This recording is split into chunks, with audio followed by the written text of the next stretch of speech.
Olá, queridos alunos, sejam bem-vindos para essa nova etapa, né, do curso de vocês. Agora a gente vai iniciar uma aula, né, de 4 módulos sobre nutrição nas doenças cardiovasculares. E aí eu dividi da seguinte forma, gente, eu vou colocar essa primeira parte, vai ser uma aula mais curta, tá? De aproximadamente 15 a 20 minutos, que eu vou falar sobre a epidemiologia das doenças cardiovasculares, como uma forma da gente estar contextualizando, né, entendendo um pouco mais sobre o problema em si, né? E eu acho isso de extrema importância, considerando que a gente vai tratar melhor os pacientes a partir do momento que a gente entende, né, como essas doenças vão surgindo, né, como elas estão distribuídas na nossa população, tá? Na parte 2 e 3, então, como é um conteúdo mais extenso, a gente vai falar sobre o diagnóstico e tratamento das dislipidemias, e na parte 4, então, finalmente vai ser a última aula sobre a nutrição no tratamento da hipertensão arterial, tá? No finalzinho eu vou já passar para vocês um caso clínico que no dia da nossa aula a gente vai então discutir, né, todos, né, em conjunto, tá? Mas eu já vou encaminhar o caso para vocês estarem pensando um pouquinho sobre esse paciente, como vocês ofereceriam, né, uma abordagem nutricional para esse paciente, tá bom? Então vamos falar um pouquinho sobre. Antes, deixa eu me apresentar, né? Meu nome é Leila, eu sou professora associada da Unirio, eu trabalho com a professora Glorimar, né, há muitos anos no curso de especialização, pelo menos há uns 15, 16 anos, desde que eu fui substituta na UFRJ, e eu estou como professora da Unirio já tem uns 16 anos, então tem bastante tempo, e eu me sinto muito honrada e muito grata por participar do corpo docente desse curso de especialização tão especial e que forma tanta gente e que né, só faz crescer a nossa profissão, né? Eu sou professora de avaliação nutricional, então, no curso de nutrição da Unirio. Eu tenho um projeto também na Unirio, que é atendimento nutricional a pacientes adultos, né? Atualmente, desde que começou a pandemia, em 2020, ele está online, né? Então, uma clínica de nutrição online, né? Eu tenho feito atendimento, então, de forma remota. E meus principais temas de estudos são nutrição em cardiologia e nutrição esportiva, tá? Bom, vamos definir, então, um pouquinho, né, doença cardiovascular, tá? Tem várias doenças, né, que podem ser consideradas, né, como uma doença cardiovascular, né, porque o nosso sistema circulatório ele passa por praticamente todas as partes do corpo, né, e a partir do momento que a gente tem alguma coisa dando errado no nosso metabolismo, ele vai ser distribuído para o corpo inteiro, né, então pode acometer cérebro, coração, pode acometer vasos de membros inferiores, de membros superiores, tá? Então, a gente tem uma listagem aqui, né, que seria a doença coronariana, que é quando essa doença ela fica localizada, né, exatamente nos vasos que irrigam o músculo cardíaco, tá? Assim como a doença cerebrovascular, quando fica especificamente no cérebro, a doença arterial periférica, quando acomete vasos que irrigam membros superiores e inferiores, tá? A doença reumática, quando o dano no músculo do coração e válvula ocorre devido à febre reumática causada geralmente por bactérias, tá? A cardiopatia congênica também relacionada a malformações na estrutura do coração, tá? Isso aí a gente já sabe que o indivíduo já nasce com isso, né? Além de trombose venosa profunda e embolia pulmonar, tá? Que são pequenos coágulos, né? Que se deslocam, tá? Das pernas, né? Ou de qualquer outro lugar e que pode se alojar no coração e nos pulmões. Então, tudo isso, né, gente, são casos assim bastante graves e que podem iniciar desde a infância, né? Apresentam vários fatores de risco associados e a nutrição ela tem um papel muito importante nesses fatores de risco. Né? Então, eu acho que a gente tem muito que contribuir, né, no tratamento dessas doenças. Tá? Então, vamos falar um pouquinho sobre epidemiologia. Né? O que é epidemiologia? Né? É o estudo da forma como as doenças se distribuem, né, na nossa população. Tá? É o que está sobre a população, né? O que mais se destaca. Tá?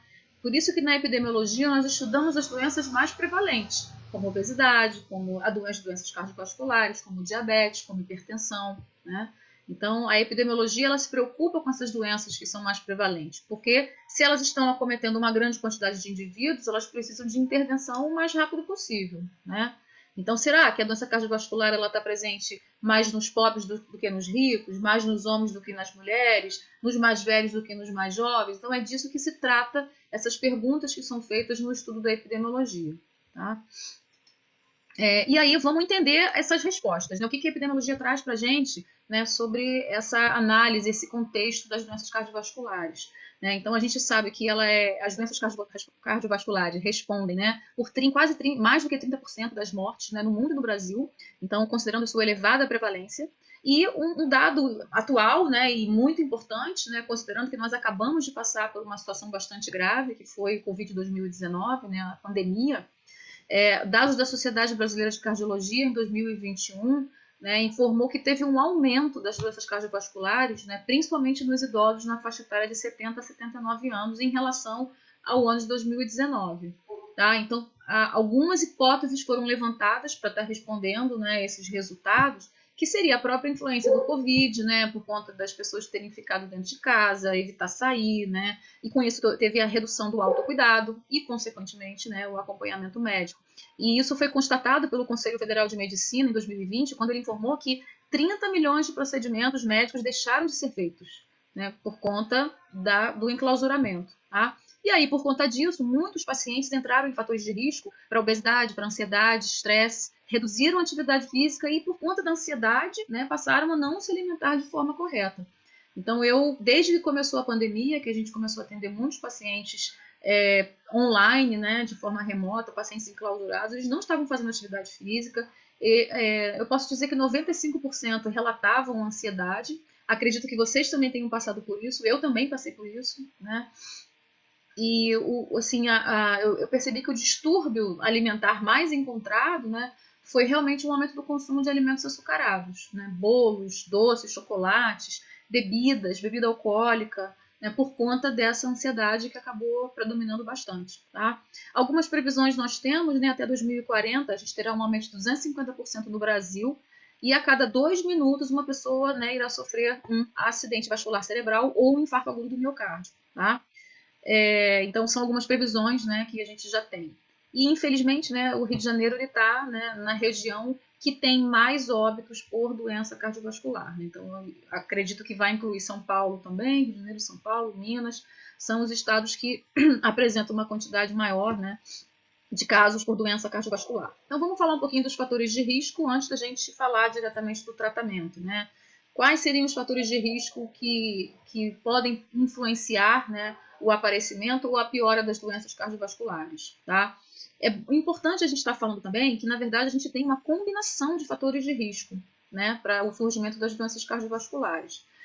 A OMS, né, e a Organização Pan-Americana de Saúde, eles destacam todos esses fatores de risco e informam, né, que quando eles estão associados, a gente tem, né, uma potencialização, né, do risco de desenvolver doença cardiovascular. Então, indivíduos que fumam, indivíduos que não se alimentam adequadamente, indivíduos que estão acima do peso, sedentários, que bebem, né, fazem uso de bebida alcoólica de forma inadequada para o seu metabolismo, para a sua tolerância hepática, digamos assim, né?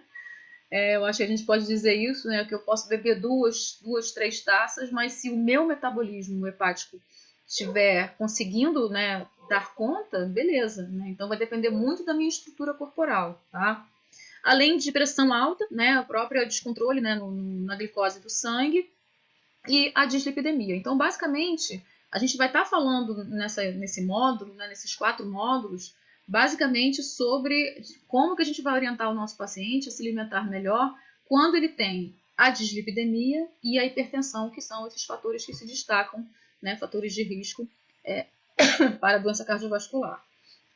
Bom, a OMS e a OPAS, né, dentre esses todos que eu acabei citando, né, elas valorizam muito, né, a modificação do estilo de vida como uma forma eficaz, né, de reduzir as doenças cardiovasculares. Então, elas colocam que os principais fatores de risco, né, modificáveis, tá, para o controle, né, para que eles sejam abordados, né, para que a gente possa reduzir, né, a prevalência das doenças cardiovasculares, seria o tabagismo, as dietas inadequadas, o sedentarismo e o uso nocivo do álcool.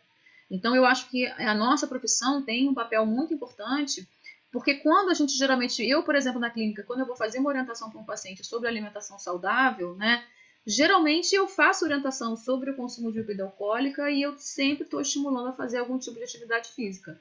Né? Então, eu acho que aqui a gente já pega 3. Né? E como profissional de saúde, a gente pode sim estar sempre estimulando a reduzir, né, o tabagismo, tá? Então, a OMS, né, eu queria trazer para vocês algumas sugestões, tá, de intervenções, tanto a nível coletivo quanto a nível individual, que ela publicou, né, no ano de 2021 para controle dessas doenças cardiovasculares, né? Então, são políticas abrangentes para o controle do tabagismo, impostos para reduzir a ingestão de alimentos ricos em gorduras, açúcares e sal, construção de vias para caminhada e ciclismo, ou seja, tá possibilitando a população de um deslocamento para lazer, para trabalho, que possa ter mais gasto energético, né? Ao invés de ficar dentro do seu carrinho com ar-condicionado, né? Ou dentro de um ônibus, quando a gente vai fazer uma curta distância, né? É claro que a gente sabe que aqui no Rio de Janeiro a gente tem muitos deslocamentos, nesse caso não seria tão viável, mas sempre que possível, né? E as vias urbanas, né, oferecendo segurança, oferecendo vias de ciclovia para as bicicletas, né, para todas essas opções aos carros, é sempre interessante a gente estar, né, valorizando isso, tá? Estratégias também, geralmente informativas, né, para reduzir o uso nocivo do álcool, o fornecimento de refeições saudáveis para crianças no ambiente escolar, que é justamente o momento que a gente começa com o processo de educação nutricional, né? A nível individual, ela foca bastante na prevenção primária, ou seja, não deixa acontecer. Vamos fazer uma intervenção antes que apareça, né, os primeiros fatores de risco, né, para a doença cardiovascular ou a própria doença cardiovascular propriamente dita. Então, identificar indivíduos com fatores de risco, com dislipidemia e hipertensão. Então, a aula de hoje vai ser voltada para isso, né, para a gente poder tratar esse indivíduo que já tem alteração de colesterol, que já tem uma pequena elevação da pressão arterial, antes que ele vá desenvolver, né, um endotélio, né, modificado, com processo inflamatório e formação de placa de ateroma, né? Propor estratégias de saúde e nutrição, né, rotina, compra, preparo de alimentos industrializados e in natura. Então, não é que seja proibido, mas a gente tem que informar, né, que tem que ter um equilíbrio, né, no consumo de alimentos industrializados e de alimentos in natura, tá? E é importante estar ajudando o nosso paciente nesse planejamento da sua alimentação ao longo da semana, né? Então, eu percebo também que na clínica, uma das maiores dificuldades que eu vejo nos nossos pacientes de estar atendendo, né, as nossas orientações, é justamente essa vida corrida que a gente leva. Ninguém tem tempo para estar parando pelo menos uma vez a cada 15 dias ou uma vez por semana para ir no hortifruti, para comprar vegetais frescos, né, para ter aquele dia que eu vou preparar, que eu vou planejar, né? Então, muitas vezes a pessoa fica à mercê de aparecer uma fome e está comendo o que tem disponível em qualquer lugar no momento que ele tem essa fome. Então, a gente tem que alertar o nosso paciente que para comer bem, comer saudável, tem que ter planejamento, né? Então, sempre eu pergunto quem faz as compras da casa, quem prepara os alimentos. A gente precisa ajudar o nosso paciente a se organizar, tá? Então, cada vez mais eu tenho visto que não basta só, o paciente sabe que tem que comer frutas e vegetais, mas por que ele não come, né? Porque ele não consegue inserir isso na sua rotina, tá? Então, isso é uma intervenção muito importante que a OMS está destacando. E eu também, na clínica, eu percebo isso nos pacientes. Eu tenho feito alguns documentos de, por exemplo, dar exemplo de cardápio para a semana. Então, eu coloquei cardápios para pelo menos 4 semanas por um mês. E aí eu faço uma lista de compras, né, coloco mais ou menos a quantidade que esse paciente vai comprar. E dou dicas, né, de congelamento, como é que ele pode escolher um dia da semana que ele tenha mais tempo para fazer o pré-preparo desses alimentos, né, como descascar, picar, acondicionar, congelar, né? E aí com isso ele já vai ter aquele alimento semi-pronto na geladeira ou no freezer, para quando chegar no seu dia a dia, ele só vai estar jogando numa frigideira com azeite, dar uma refogada, ou vai fazer uma sopa, ou vai misturar com um macarrão, ou vai misturar com uma carne, tá? Então isso é importante a gente estar pensando, né, nessas estratégias de saúde e nutrição para os nossos pacientes, tá bom, gente? Feito tudo isso, né, apesar da gente estar fazendo tudo isso, a gente já vai pegar pacientes que já apresentam, né, a própria doença cardiovascular, tá? E a OMS destaca também, se pacientes já apresentam diabetes, a gente já estaria numa prevenção secundária. E nesse caso, além de tudo isso que a gente faz né, para prevenção primária, a gente ainda acrescenta, né, a necessidade de estar consultando um médico para que ele possa realmente ser submetido a tratamento medicamentoso, ok? E aí, gente, para finalizar, né, essa primeira nosso módulo aqui de contextualização, a OMS, junto com a UPAS também, eles tiveram uma iniciativa, né, chamada de Hearts nas Américas, para que pudesse estar sempre promovendo e destacando, né, como os principais fatores de risco estão relacionados à alimentação. Uma forma de estar fazendo aqui, né, para que o paciente possa procurar os profissionais adequados para estar recebendo orientação de qual seria a melhor forma dele ter uma dieta saudável, dele reduzir o consumo de sal, limitar o consumo de álcool, né, de procurar fazer atividade física, né. Então, é importante a gente estar esclarecendo, voltando, né, essas ações, especialmente, né, e principalmente para a atenção primária à saúde, ou seja, focar nos pacientes que ainda não têm, né, não estão em prevenção secundária, não desenvolveram ainda a doença cardiovascular, né, que aí o resultado vai ser muito melhor, ok?